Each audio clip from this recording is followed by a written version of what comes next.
কয়েকদিন ধরে আমি বেশ কয়েকটা আলোচনায় আপনাদেরকে বলেছিলাম যে ভারত তার সীমানায় কাঁটাতারের বেড়া দিবে, তাতে বাংলাদেশে কিছু আসে যাওয়ার কথা না, কিন্তু এটা প্রত্যক্ষ বা পরোক্ষ প্রভাব আছে।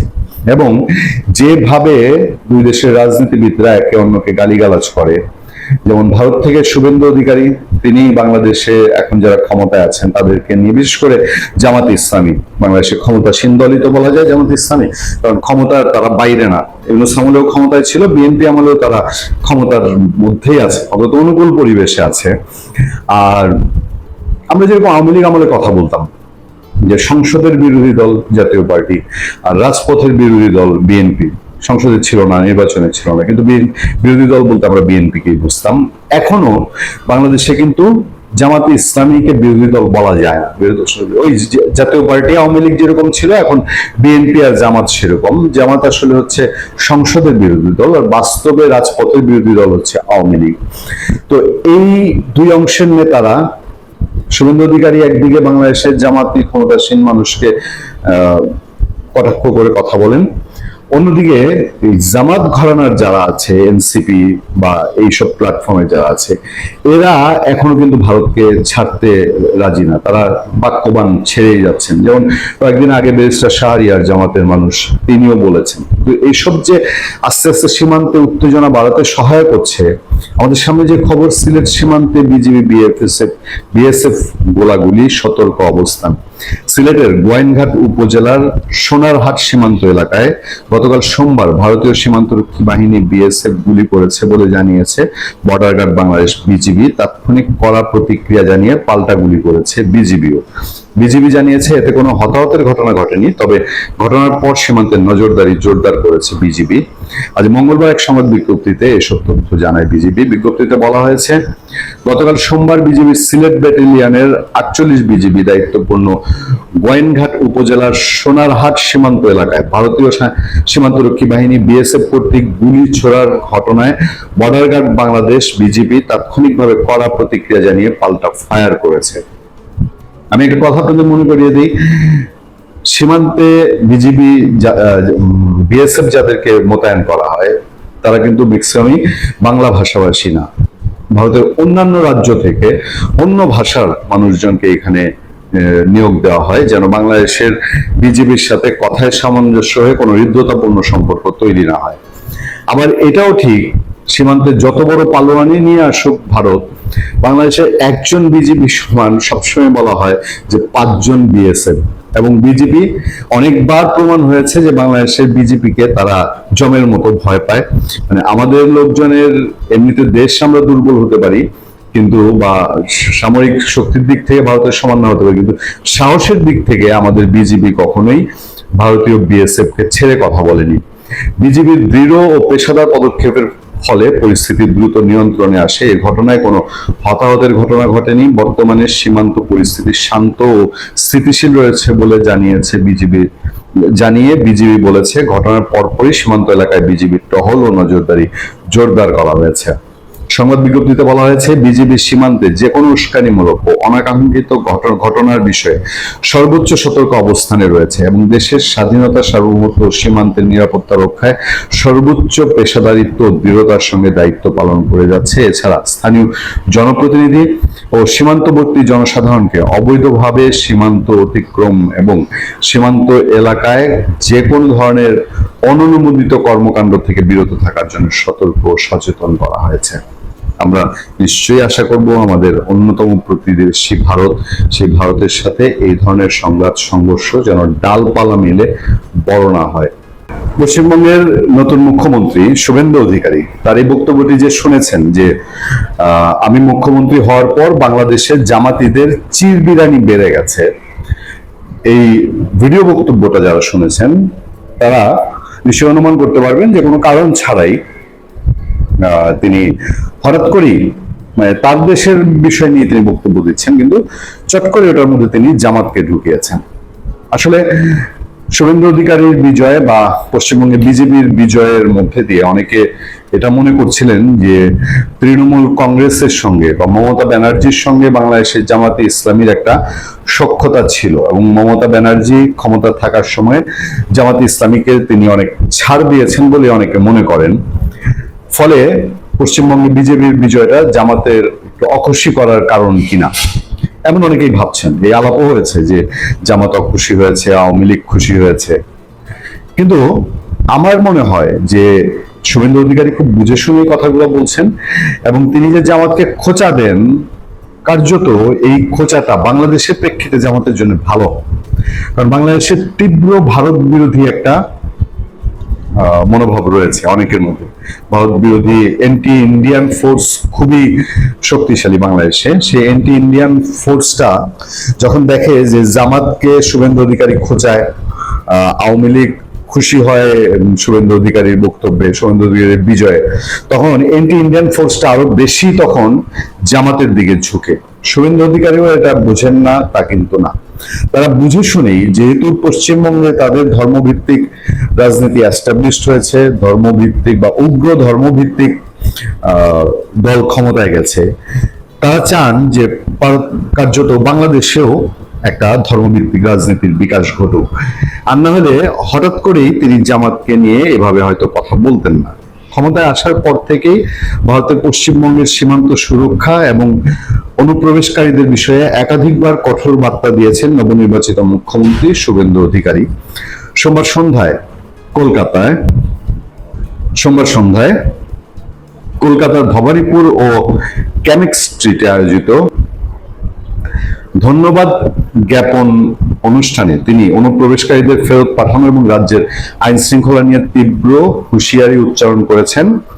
সদ্য সমাপ্ত বিধানসভা নির্বাচনে তৃণমূল কংগ্রেস নেত্রী মমতা ব্যানার্জিকে তার নিজের কেন্দ্র ভবানীপুরে 15,000-এর বেশি ভোটে পরাজিত করে জয়লাভের পর ভোটারদের প্রতি কৃতজ্ঞতা জানাতে এই অনুষ্ঠানের আয়োজন করা হয়। ধন্যবাদ জ্ঞাপন অনুষ্ঠানে পশ্চিমবঙ্গের মুখ্যমন্ত্রী বলেন, সীমান্ত সুরক্ষিত করা, অভারতীয়দের দরজা দেখিয়ে দেওয়া এবং অনুপ্রবেশকারীদের হটিয়ে যেখান থেকে এসেছিল সেই রাস্তা দিয়ে বাংলাদেশে ফেরত পাঠানো হবে। তিনি মন্তব্য করেন, তার মুখ্যমন্ত্রী হওয়ার পর পশ্চিমবঙ্গের তৃণমূল সিপিএম বা কংগ্রেসের চেয়ে বাংলাদেশের জামাতিদের চিরবিরানি বা অস্বস্তি অনেক বেশি বেড়ে গেছে। আবারও বলি, তিনি বলছেন যে তিনি মন্তব্য করেন, শুভেন্দু অধিকারী তার মুখ্যমন্ত্রী হওয়ার পর পশ্চিমবঙ্গের তৃণমূল সিপিএম বা কংগ্রেসের চেয়ে বাংলাদেশের জামাতিদের চিরবিরানি বা অস্বস্তি অনেক বেশি বেড়ে গেছে। নিশ্চিতভাবেই বাংলাদেশের জামাতকে নিয়ে এই খোঁচাটা শুভেন্দু অধিকারী দিয়েছেন। জামাতও নিশ্চয়ই একটা প্রতিক্রিয়া জানাবে। এতদিন জামাত কিছু বলে নাই শুভেন্দু অধিকারী বিষয়ে, কিন্তু শুভেন্দু অধিকারী যখন জামাতের নাম ধাম নিয়ে কথা বলছেন তখন নিশ্চয়ই জামাত তার চুপ করে থাকবে না। এবং শুভেন্দু অধিকারী তো শেখ হাসিনার একনিষ্ঠ ভক্ত, তিনি বাংলাদেশের শেখ হাসিনাকে ফেরত পাঠাতে চান বলে অনেকে মনে করেন এবং তিনি এও বলেছেন যে শেখ হাসিনা তার পূর্ণ মর্যাদা নিয়ে প্রধানমন্ত্রী হিসাবে তিনি বাংলাদেশে ফিরবেন। দেখা যাক। কালকে প্রধানমন্ত্রী শেখ হাসিনা, বাংলাদেশের প্রধানমন্ত্রী শেখ হাসিনার অনেকগুলো ইন্টারভিউ, মানে একটা ইন্টারভিউ অনেকগুলো কাগজে ছাপা হয়েছে। তার মধ্যে আমাদের কাগজে যেটা ছাপা হয়েছে সেটা হচ্ছে, মাথা উঁচু করে দ্রুত ফিরব শেখ হাসিনা। এখন তিনি এই ইন্টারভিউটা কিভাবে দিয়েছেন সেটা আমাদের কাছে এখনো পরিষ্কার নয়, অন্তত লেখাতেও পরিষ্কার হয়নি। কিন্তু এটা কন্টিনিউ করবে। যে লিখেছে তাকে আমি খুব বিশ্বাস করি। তার নামে বেশ কয়েকবার করেওছি অগ্নি রায়। দিল্লিতে যদি কারো সত্যি সত্যি সম্পর্ক থেকে থাকে তাহলে সে হচ্ছে অগ্নি। তো অগ্নি এটা কন্টিনিউ করবে।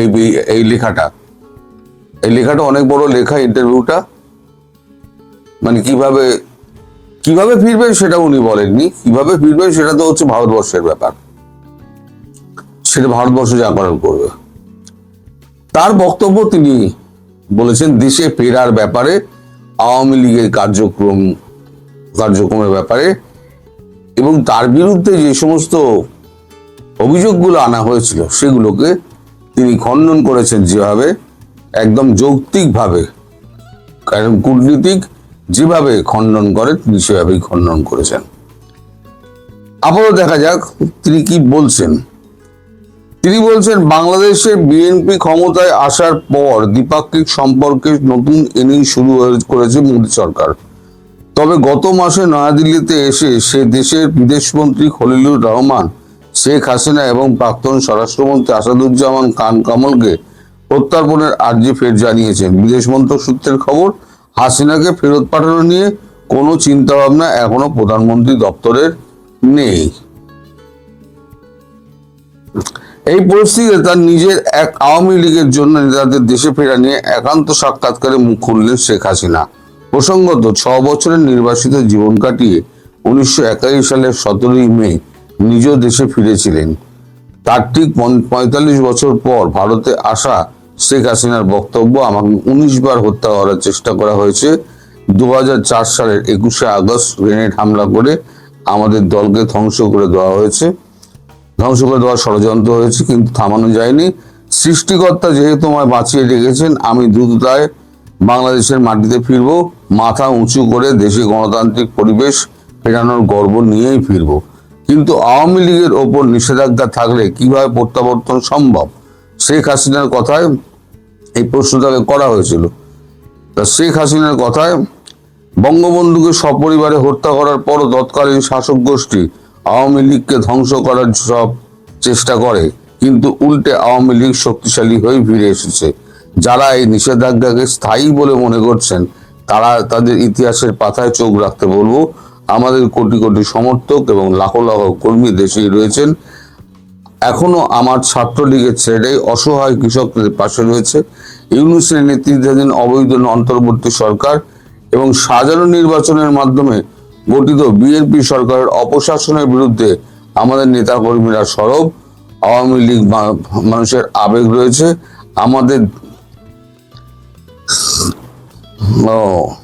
আওয়ামী লীগ মানুষের আবেগে রয়েছে, ফলে আমাদের ফিরে আসা অনিবার্য। শুধু কিছু সময়ের ব্যাপার। আরো সংগঠিত ও শক্তিশালী হয়ে ফিরব। নীরবে তার প্রস্তুতি চলছে। এই নীরবে তার প্রস্তুতিটা কি আওয়ামী লীগের প্রস্তুতি? আওয়ামী লীগের প্রস্তুতি সেরকম নেই কিছু, আমি চোখের সামনে যা দেখতে পাচ্ছি। তাহলে কার প্রস্তুতি চলছে উনি ভালো বলতে পারবেন। কিন্তু এটা তো ঘটনা যে আগামী আওয়ামী লীগের বহু নেতাকর্মী এই মুহূর্তে দেশের বাইরে, কলকাতাতেও রয়েছেন দলের অনেক প্রাক্তন মন্ত্রী, সাংসদ। হাসিনা বলছেন, এই প্রশ্ন যখন করা হয় তখন হাসিনা বলছেন, কেউ স্বেচ্ছায় দেশ ত্যাগ করেনি। ভয়াবহ পরিস্থিতিতে অনেকেই প্রাণে বাঁচতে দেশ ত্যাগ করতে বাধ্য হয়েছেন। দলের বেশি নেতাকর্মীকে 600-র বেশি নেতাকর্মীকে নির্মমভাবে হত্যা করা হয়েছে। 1.5 লাখ নেতাকর্মীকে মিথ্যে মামলায় গ্রেপ্তার করা হয়েছে। কারাবন্দীদের ন্যূনতম আইনি অধিকার দেওয়া হচ্ছে না। এই অবস্থায় যারা বাইরে রয়েছেন, তারা বিশ্বের বিভিন্ন মানবাধিকার সংগঠনে বাংলাদেশের প্রকৃত পরিস্থিতি তুলে ধরছেন, সামাজিক মাধ্যমে সক্রিয় হয়েছেন। দেশের ন্যূনতম গণতান্ত্রিক পরিবেশে আইন ও শাসন তৈরি হলেই তবে ফিরবেন। শত প্রতিকূলতার মধ্যেও তার দলীয় কর্মসূচি পালন করছেন। দল তার সর্বোচ্চ শত প্রতিকূলতার মধ্যেও যারা দলীয় কর্মসূচি পালন করছেন, দল তাদের সর্বোচ্চ মূল্যায়ন করবে। এই লাইনটা খুব গুরুত্বপূর্ণ। মানে এখন যারা এই কর্মসূচি পালন করছে এত ঝড় ঝাপটার সামলে, তারাই কিন্তু সর্বোচ্চ মূল্যায়ন পাবে। ভারতের সঙ্গে সম্পর্কের মূল্যায়ন কিভাবে করছে শেখ হাসিনা? বিশেষ করে তার বিরুদ্ধে ভারত বিরোধীদের বরাবরই অভিযোগ ভারত তোষণের। হাসিনার কথায়, আমরা বিরোধী শক্তিরা সর্বদাই এই অভিযোগ করেছে, আমাদের বিরোধী শক্তিরা সর্বদাই এই অভিযোগ করেছে আওয়ামী লীগ নাকি ভারতের কাছে দেশ বিক্রি করে দিয়েছে, দেশ বিরোধী চুক্তি করেছে। কিন্তু খেয়াল করে দেখুন, অন্তর্বর্তীকালীন সরকার অথবা বর্তমান বিএনপি সরকার এখনো পর্যন্ত একটিও দেশ বিরোধী চুক্তি সামনে হাজির করতে পারেনি। তাদের মিথ্যাচার প্রমাণিত হচ্ছে। তার সংযোজন 1996 সালে ক্ষমতায় এসেই আমরা গঙ্গা পানি চুক্তি করেছিলাম। 1914 সালে আন্তর্জাতিক আদালতে সমুদ্র সীমা সংক্রান্ত বিরোধ নিষ্পত্তির মাধ্যমে ভারতের কাছ থেকে প্রায় 20,000 বর্গ কিলোমিটার সমুদ্র সীমা বাংলাদেশের মানচিত্রে যোগ করেছিলাম। 2015 সালের স্থল সীমান্ত চুক্তির মাধ্যমে ছিটমহল সমস্যার স্থায়ী সমাধান করে গিয়েছে। ভারত বাংলাদেশ মৈত্রী পাইপলাইন এই জ্বালানি সংকটের সময়ও বাংলাদেশের লাইফ লাইন। এর মধ্যে কোনটা অন্য দেশের তাবেদারি বিএনপি বলুক। এই ঘটনা যে বিদেশ নীতির ক্ষেত্রে আওয়ামী লীগ দেশের জনগণের স্বার্থকেই অগ্রাধিকার দিয়ে এসছে। লেখাটা পড়ে মনে হলো এটা চলবে, লেখা আছে চলবে। লেখাটা পড়ে মনে হলো যে এটা একটা ইন্টারভিউ, কারণ পরস্পর কথাবার্তার যে ঢংটা যেটা দেখা যাচ্ছে তাতে মনে হচ্ছে এটা একটা ইন্টারভিউ। অর্থাৎ এতদিন যেটা উনি টেলিফোন ইমেলে ইন্টারভিউটা দিতেন, এখন সেটা মনে হচ্ছে সামনাসামনি। এখন অনেকগুলো কাগজে বেরিয়েছে, মিলেনিয়াম পোস্টে বেরিয়েছে, তারপর আমাদের টাইমস অফ ইন্ডিয়ায় বেরিয়েছে, তারপর Y1-এ বেরিয়েছে, অনেকগুলো জায়গায় বেরিয়েছে। যারা যারা একটা দিন বোধহয় টাইম দিয়েছিলেন উনি, সবাই মিলে গিয়ে তার ইন্টারভিউ নিয়েছে। এখন কি করে ফিরবেন এই প্রশ্ন দেখুন, শেখ হাসিনা সদুত্তর এখন দিতে পারবেন না। এইটা শেখ হাসিনার নির্ভর করছে ভারতবর্ষের উপরে সম্পূর্ণ। আর আওয়ামী লীগের কর্মীরা চোরাগোপ্তা সমস্ত কিছু করছেন, তারা ফেরার চেষ্টা করছেন, এটা ঠিক। কিন্তু আওয়ামী লীগের নেতা এবং মন্ত্রীরা যতক্ষণ না দেশে ফিরে তারা দলের হাত ধরছেন, ততক্ষণ পর্যন্ত কিন্তু আওয়ামী লীগের কর্মীরা সেই শক্তিটা পাবে না। এটা একদম মানে ধ্রুব সত্য। তাহলে বাকি কি থাকে? বাকি থাকে একটাই, সেটা হচ্ছে লাঠ্য ঔষধি। এই যে তাড়াতাড়ি বেড়া ফেরা দেওয়া কমপ্লিট হচ্ছে, বেশি দেরি করো না, আমাদের হাতে অত সময় নেই। গতকালকেও আমি বলেছি যে শুভেন্দুকে যেটা বলা হয়েছে, এবং শুভেন্দু তাড়াতাড়ি কাজ করছে। আমার মনে হয় ভারতবর্ষ আর বেশি দিন অপেক্ষা করবে না। ভারতবর্ষ এই ঝামেলা থেকে মুক্ত হতে চায়। যে পাশের রাষ্ট্রে একটা এরকম দুর্বিনীত সরকার বসে আছে, আর তারা মাস্যন ন্যায় করে যাবে।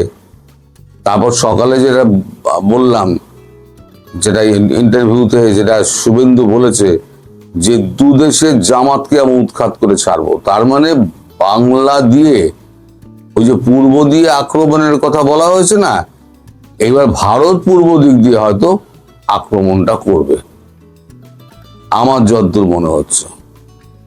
করে যা শায়েস্তা করার শায়েস্তা করে একমাত্র ভারতই পারে। এবং আমি অনেক আগে বলেছি, যদি নরেন্দ্র মোদী সরকার মনে করেন বা নরেন্দ্র মোদী যদি মনে করেন শেখ হাসিনাকে প্রধানমন্ত্রী হিসেবে তক্তে বসিয়ে দিয়ে আসবেন, মানে সিংহাসনে বসিয়ে দিয়ে আসবেন, তাহলে পৃথিবীর কোনো শক্তি ওনাকে আটকাতে পারবে না। এত কিছু করেও আমেরিকার মতো শক্তিমান দেশ কিন্তু ভারতকে টলাতে পারেনি, নরেন্দ্র মোদীকে টলাতে পারেনি। এই যে এত বড় মিটিংটা হয়ে গেল, এই আপনার বেজিংয়ে ডোনাল্ড ট্রাম্প এবং আমাদের জিনপিং এর মধ্যে, মোদির মধ্যে কোনো পরিবর্তন দেখেছেন? উনি দেশ ভ্রমণে বেরিয়ে গেছেন, কারণ ওনার পরবর্তী কাজ হচ্ছে বাংলাদেশে শেখ হাসিনাকে প্রতিষ্ঠা করা, এবং তার কাজটা খুব সময় মতো খুব তাড়াতাড়ি হয়ে যাবে। যার জন্য আমি বলেছিলাম যে ডিসেম্বরের মধ্যে উনি ফিরবেন। হয়তো দেখা যাবে যে ডিসেম্বরের আগেই হয়তো ফিরে আসছে। সুতরাং একদিন আমি যা বলে আসছিলাম, একদিন আমাকে যা কথা আপনারা শুনিয়েছেন, যারা কথা শুনিয়েছেন তাদের কথা বলছি, যারা শুনিয়েছেন কথা, তো আজকে ছাপার অক্ষরে দেখিয়ে দিলাম। আমি তো মুখে বলতাম অনেক ভুলবাজ অনেক কিছু বলতেন, আজকে তো ছাপার অক্ষরে দেখিয়ে দিলাম। আর আমাদের আনন্দবাজারে বেরোনো মানে একটা প্রতিষ্ঠিত কাগজে বেরোনো, এবং অগ্নি রায়ের মতো একজন করা, মানে সে একজন জ্ঞানী গুণী এবং সে জানে কোনটা ছাপতে হবে কোনটা ছাপতে হবে না। আর আনন্দবাজারও জানে ফার্স্ট পেজে অ্যাঙ্কারে এই স্টোরিটা ক্যারি করার অর্থ কোন জায়গায় হতে পারে। যারা কাগজে কাজ করেন তারা নিশ্চয়ই বুঝতে পারবেন ফার্স্ট পেজে অ্যাঙ্কারে একটা স্টোরিকে মানে ক্যারি করা, তার অর্থটা কি হতো। অ্যাঙ্কার কি জানেন? অ্যাঙ্কার হচ্ছে কাগজকে ধরে রাখা। কাগজ, জাহাজ যেমন অ্যাঙ্কার ফেলে জাহাজকে ধরে রাখে, অ্যাঙ্কার হচ্ছে কাগজকে বলা হয়, নিচের স্টোরিটাকে বলা হয় অ্যাঙ্কার, যে কাগজটাকে বেঁধে রেখে দেয়। ওপরে লিড ধরে রাখে, তলার অ্যাঙ্কার ধরে রাখে, মধ্যিখানে কাগজ থাকে। এইটা হচ্ছে কাগজের লেআউট। যাই হোক, এই কাগজ সম্পর্কে আমি বলতে বসিনি আপনাদের কাছে। তো এখন আপনারা এখন দিন গুনুন, দেখুন আমার কথা সত্যি হয় কি মিথ্যে হয়। 1.5 বছর ধরে, 2 বছর ধরে আমি তো গালি খেয়েই মরছি। এখন দেখা যাক আর কতদিন আমায় গালি খেতে হয়। তা মনে হয় না বেশি দিন আর গালি ফালি খেতে হবে, যা অবস্থা দেখছি। তাই আমি চেষ্টা করলাম এখানে কাগজটা তুলে ধরার। আপনারা যদি পারেন স্টিল করে পড়ে নিতে পারেন।